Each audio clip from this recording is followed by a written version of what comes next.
मैं आप तमाम पत्रकार भाइयों का स्वागत करना चाहूँगा। आज का जो इशू है एक बहुत बड़ी इशू मैं इसको कह सकता हूँ, क्योंकि जिस प्रकार से आप जानते हैं कि कोरोना महामारी आज पूरे विश्व में जिस तरीके से फैली हुई है और भारतवर्ष भी लगातार उसके साथ लड़ने का लगातार प्रयास कर रहा है। केंद्र सरकार की ओर से भी ऐसे बहुत से प्रयास जो है वो किए जा रहे हैं, जिसमें आपने देखा होगा कि हर चीज़ को मतलब बढ़ाने की कोशिश की जा रही है। आज से कुछ टाइम पहले हमारे देश में टेस्टिंग लैब्स की कमी थी, आज हज़ारों की तादाद में टेस्टिंग लैब्स हैं और इस प्रकार से ये चैलेंज आया उस प्रकार से सरकार ने अपनी ओर से कोशिश की कि वो उसको जो है वो प्रोवाइड कर सके। लेकिन जिस प्रकार से आपने भी पढ़ा होगा और मैंने भी बहुत सी पुस्तकों में पढ़ा है कि एक वकील या एक जज या कोई और प्रोफेशन से जुड़ा आदमी जब अपनी ज़िंदगी में करता है तो पूरी ज़िंदगी में मेरे ख्याल से इतने लोगों का कत्ल नहीं कर सकता, मार नहीं सकता, जितना एक मेडिकल प्रोफेशन का आदमी। कहने का भाव ये है कि मेडिकल प्रोफेशन सबसे इम्पॉर्टेंट एक प्रोफेशन है जिसको भगवान का दर्जा भी दिया गया है।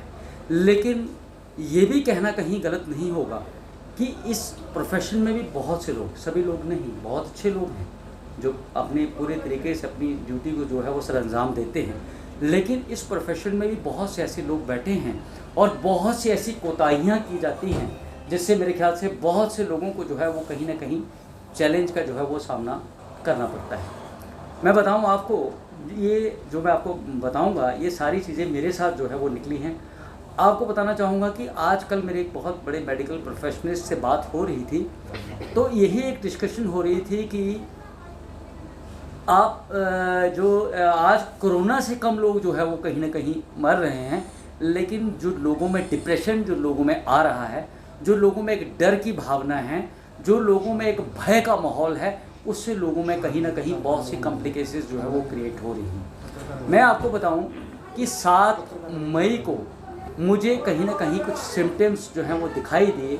7 मई को, पिछले 7 मई को, कि मुझे ऐसा कोई सिम्टम्स आया कि मुझे फीवर हुआ, तो मुझे लगा कि मुझे आइसोलेट हो जाना चाहिए। मैं 7 तारीख को आइसोलेट हो गया। उसके बाद मैंने 8 तारीख को अपना एक रैपिड टेस्ट करवाया, जिस रैपिड टेस्ट के आधार पर आप 100% पॉजिटिव नहीं कह सकते थे, लेकिन 50-50 आप कह सकते थे कि मेडिकल भाषा में उसको पॉजिटिव भी माना जा सकता था।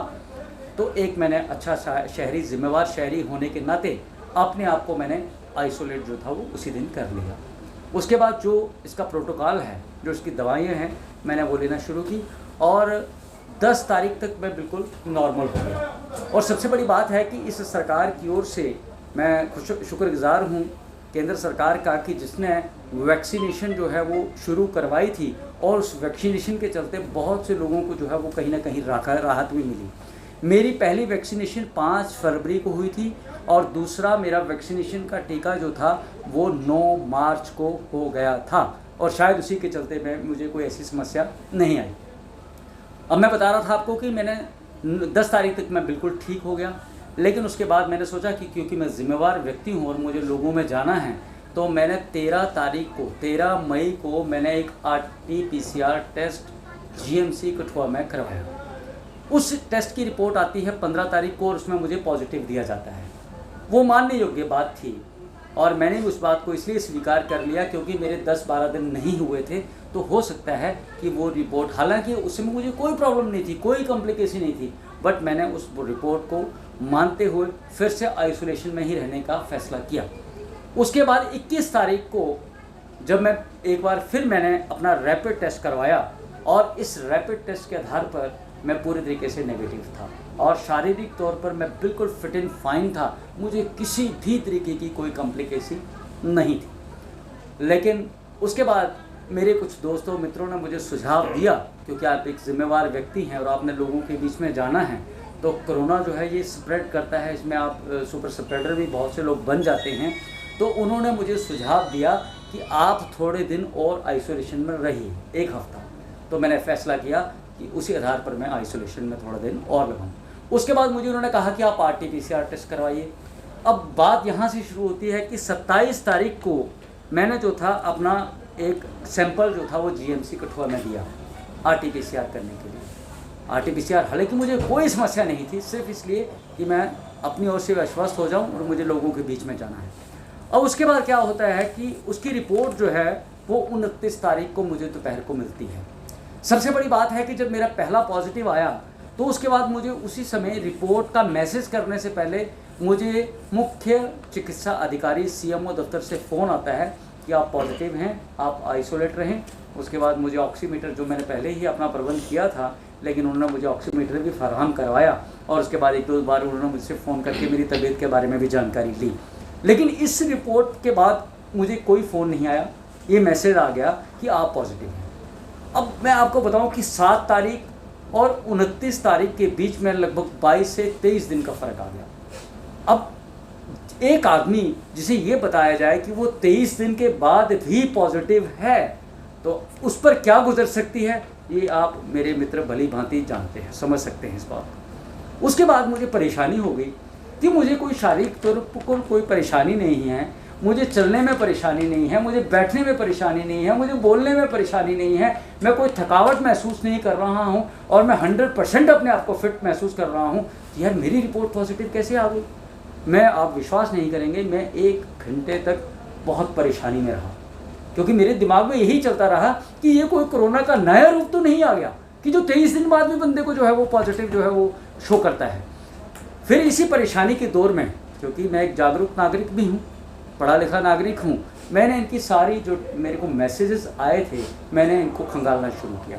अब सबसे हैरानी की बात यह है कि जब मैं इनको शायद और कोई भी इतना गहराई में नहीं जाता है, लोग सिर्फ अपना नाम पढ़ते हैं और देखते हैं कि मैं पॉजिटिव हूँ या नेगेटिव हूँ, उसके बाद बेचारे वो परेशानियों का सामना अपने तौर पर करना शुरू कर देते हैं। आप हैरान होंगे कि ये जो 27 तारीख को मेरा सैंपल लिया गया, इसमें जो एक आईडी, जिसको यूनिक आईडी कहा जाता है, जो एक आदमी को आईडी दी जाती है, ये इस आईडी में मुझे 010070089975 के तहत मेरा जो था वो सैंपल लिया गया। अब जब मैंने इसको डीप स्टडी किया तो जो मेरी रिपोर्ट थी, आप हैरान होंगे, उसमें मेरा आईडी 100700089977 हो गया, जो कि 89975 था, वो पॉजिटिव रिपोर्ट में 89977 हो गया। कहने का मतलब ये है कि ये रिपोर्ट किसी और की थी और इस रिपोर्ट के तहत मुझे पॉजिटिव जो था बना दिया गया। अब अगर मैं नेगेटिव था तो मेरे बजाय किसको नेगेटिव दिया गया? जो पॉजिटिव था वो सुपर स्प्रेडर भी हो सकता है और वो मेरे ख्याल से बहुत सी ज़िंदगियों पर कहीं ना कहीं भारी पड़ सकता है।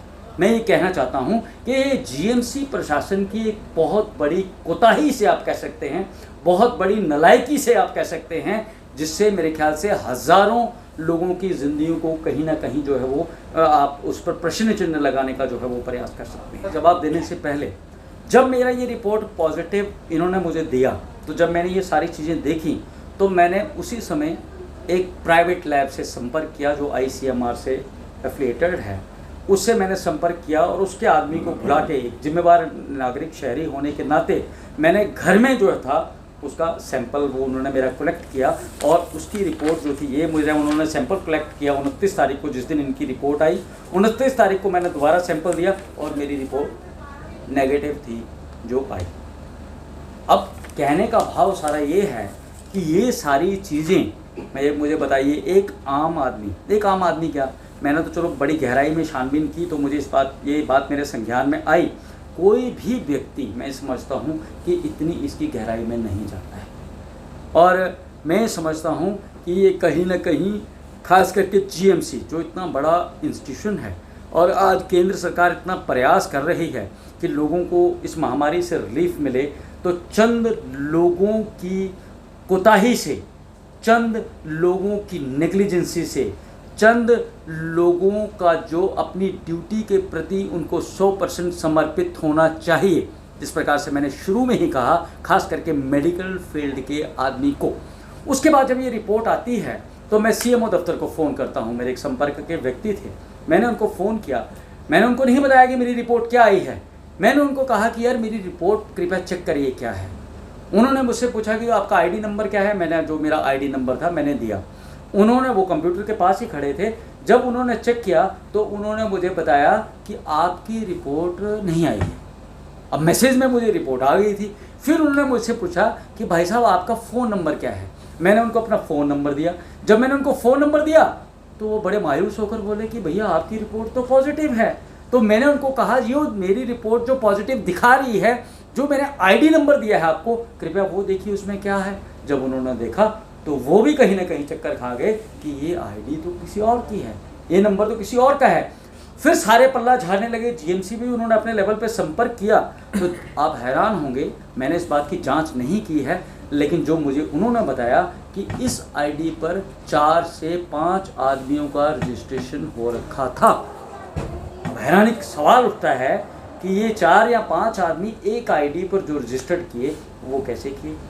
तो कहने का भाव ये है कि आज की डेट में जिस प्रोफेशन पर लोग विश्वास करते हैं, जिस अस्पताल में लोग अपनी ज़िंदगी के लिए जाते हैं, जिस अस्पताल के प्रति लोगों में एक विश्वास जो है वो बढ़ना चाहिए। और सारी आपने देखा होगा, आज आपको छोटी सी भी कोई समस्या आती है तो डॉक्टर सीधा टेस्टिंग की बात करते हैं, और ख़ास करके कोरोना में तो है ही टेस्टिंग, नेगेटिव और पॉजिटिव। उसके बाद जो है वो आपका ट्रीटमेंट शुरू होगा। तो यदि हम नेगेटिव पॉजिटिव के चक्कर में नेगेटिव को पॉजिटिव करते रहेंगे और पॉजिटिव को नेगेटिव करते रहेंगे, और मेरे ख्याल से एक बहुत बड़ा समस्या जो है वो आने वाले समय में जो दूसरी लहर है, आज हम डिक्लाइनिंग स्टेज में हैं, और अगर इसी तरह की कोताही हम करते रहेंगे तो आप समझ सकते हैं मेरे पत्रकार बंधुओं कि आने वाले समय में हम किस ओर जा रहे हैं।